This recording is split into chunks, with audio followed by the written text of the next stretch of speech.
it's Deanna and welcome back to my channel. Today I'm doing my very first Q&A about long distance friendships. So grab your tea or your hot cocoa if you're like me, or your coffee, whatever suits you, and let's get started. Please ignore any squeaking you hear in the background, it's just my dog. It seems to me that there's a lot of talk about long distance romantic relationships, but there's not a lot of talk and advice out there for long distance friendships. Some of it can carry over, yeah, but I think that that's a conversation that definitely needs to be had. And that's why we're here today. One thing you guys sent in to me was, how do you deal with feeling guilty about making new friends when you get to your new place?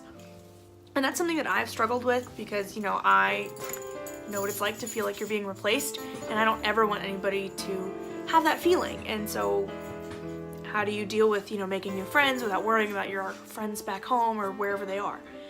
And honestly, you just kind of do. Remember that your friends want you to be happy, and they understand that part of your happiness in your new location is getting friends to settle down and hang out with. And they want you to have someone there when they can't be there for you. My best friend from college moved to Pennsylvania, and I know that I can't drop everything down on a plane and fly to her every time she has a bad day. I wish I could, but I can't. And she can't do the same thing. She can't just drop everything and come to Texas. We both have jobs and things to do, and plane tickets are not cheap. So, thanks. Just understand that you wouldn't be mad if they got new friends, and they're not going to be mad when you make new friends. Just make sure that you're still contacting them and staying in touch. So the first way I'm going to recommend is texting. It's not my favorite because it's not as personal, but it is quick, convenient, it's easy, and it's really going to come in handy with you maybe being in different time zones, different states, different countries, who knows? Maybe you're both really working. Again, going back to that, how do you do it when you get busy? So I work a 40-hour work week. I can't just drop everything all the time to call you. But I can send you a quick, hey, thinking of you, oh, I miss you, oh, isn't this funny, hey, look at this dog I saw, or remind me to tell you about this later because this is crazy. Stuff like that. So I recommend getting really good at responding to text messages. Texting is also something you can do from just about anywhere. Obviously, if you're in a doctor's appointment or an important meeting or something, don't pull out your phone, but you can just drop oh, hey, I did see that, okay, I'll get back to you later. I've got a story for you, just something to say, hey, I am here, I'm thinking of you. Yeah. My favorite way to keep in touch is a phone call or FaceTime. I do prefer FaceTime because I love to see all your beautiful faces. But, that's not always not convenient. It's nice to hear your friend's voice or see their face or both when you're, so excited to, tell them your news, or you're so ready to vent about whatever happened at work that day, or, just wanted to show them your shoes that day because you thought they were cool. I don't know. First, schedule a FaceTime or a phone call date. You'd schedule a coffee date, so you can do this too. It's just the same thing. You're just talking, but life gets busy.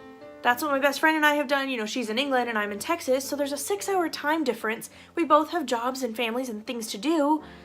So that's really the only way we've been able to talk besides, messaging on Facebook, is to schedule time to FaceTime.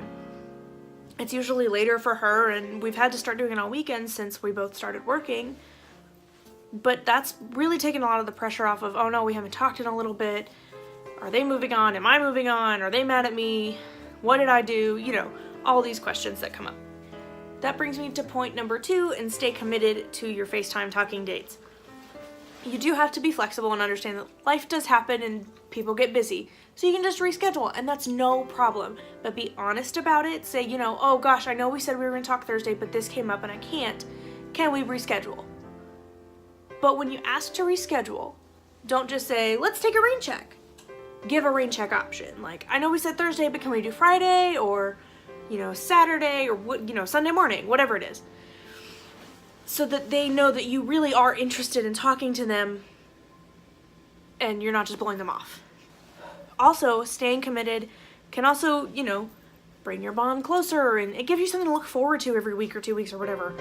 Friendship is a two-way road, and it takes work, and you need to make sure that you're not neglecting your friend. And I know you never purposefully neglect your friend, and I believe that they know that too. However, if they're always the one saying, hey, are you free to talk? Hey, I miss you. Hey, I'm thinking of you. How are you doing? And you're never the first one to initiate that, they're going to start to feel a little neglected and rejected, and like you don't really want to talk to them.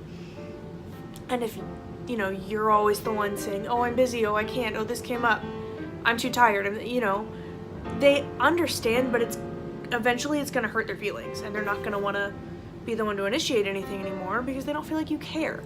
So while yes, it's great to be able to pick up right where you left off and keep that depth and that understanding of like, life happens but I'm still here for you, you need to make sure that you are reaching out. If you want your friend to stay involved in your life, you need to make sure that you are making the effort to keep them in the loop. Oh, we just got a dog, we bought a house, I'm getting a promotion, I found a dress that I really like, or, this lipstick was on sale, or, I've been really sick lately, I don't like my job, or something else bad happened. Make sure you're keeping them in the loop so that they know that you want them there and that you want them to know. Don't let them just find out through Facebook or find out 3 months down the road like, oh, well, why didn't you tell me? If you're not going to put forth the effort to show them that you want them in your life, they're not going to put forth the effort to stay there. As with any relationship, communication is key. Finding what works for you, and what works for me may not work for you. You may not want to talk every week. You may rather just text, and that's fine. Do whatever works for you, but that's the important part, is doing what works for you and making sure you're asking your friend like, hey, what do you need from me? What can I do for you today? You're on my mind. Is there anything that you need?